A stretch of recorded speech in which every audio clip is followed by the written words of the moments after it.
Welcome to your YouTube channel. আজকে আমরা যে টপিকটা নিয়ে আলোচনা করব সেটা হচ্ছে এভারেজ স্পিড। এভারেজ স্পিডে দু ধরনের কনসেপ্ট হয়, সেই দুটো কনসেপ্ট আজকে আমরা ছোট্ট ছোট্ট অঙ্কের মাধ্যমে শিখব এবং অবশ্যই ফর্মুলা। প্রথম যেটা আছে, যদি দেখা যায় যে কোনো এক ব্যক্তি নিজের টোটাল জার্নিটাকে দুটো সমান ভাগে ভাগ করেছেন, অথবা একটা জায়গায় গিয়ে যদি আবার ফিরে আসেন, তাহলে কি হচ্ছে, তার জার্নির ডিস্টেন্সটা অলওয়েজ ইকুয়াল। এই এভারেজ স্পিডের এই ফর্মুলাটা কোন জায়গাতে অ্যাপ্লিকেবল হবে?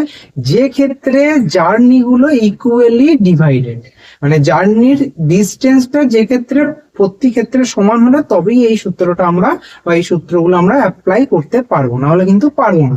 প্রথমেই এটা মাথায় ঢুকিয়ে নিতে হবে।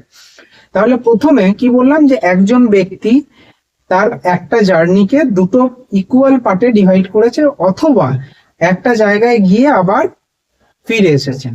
তাহলে যদি আমরা ধরে নিই যে তার এটা টোটাল একটা জার্নি আছে, যার ফার্স্ট পার্টটা সে গেছে 20 কিলোমিটার পার আওয়ারে এন্ড সেকেন্ড পার্টটা গেছে 30 কিলোমিটার পার আওয়ারে। তাহলে আমাকে যদি বলে যে what is the average speed during the whole journey, কি বলছে? হোয়াট ইজ দ্য এভারেজ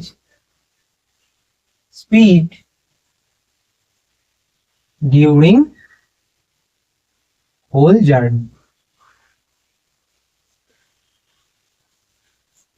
তাহলে আমরা এই অঙ্কটাকে কিভাবে সলভ করব? তাহলে এই অঙ্কটা সেই ক্ষেত্রে আমরা একটা ছোট্ট সূত্র অ্যাপ্লাই করব। সূত্রটা কি? Average speed is equals to 2ab by a plus b, যেখানে ab টা কি? ab হচ্ছে এটা ফার্স্ট, এটা হলো b, ফার্স্ট স্পিড, এটা হলো সেকেন্ড স্পিড। তাহলে এটা থেকে যদি আমি পেলি 2 ইন্টু 20 ইন্টু 30 বাই 30 প্লাস 20 কত হয়? 50। তাহলে একটা শূন্য কেটে গেল, 5 4 20, তাহলে 24 কিলোমিটার পার আওয়ার হয়ে গেল যে এই তার total জার্নিটার average speed.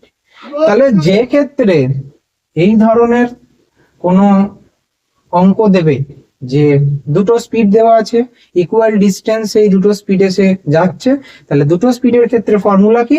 2ab by a plus b, যেখানে এই a এবং b এর ভ্যালু বের করে আমরা এভারেজ স্পিডটা নির্ণয় করতে পারবো। ক্লিয়ার? এবার আসছি, যদি তিনটে পার্ট হয়,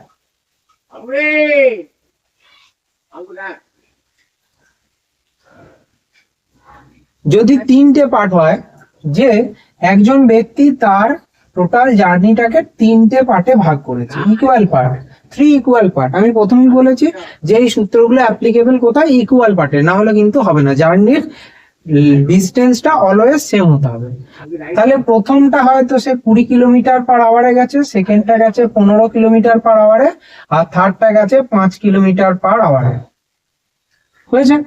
তাহলে এই ক্ষেত্রে যদি আমাকে বলে যে what is the average speed during his whole journey, তাহলে আমরা এখানে কি সূত্র অ্যাপ্লাই করব? তিনটের জন্য যে সূত্রটা অ্যাপ্লাই করব, average speed is equals to 3abc by ab plus bc plus ca।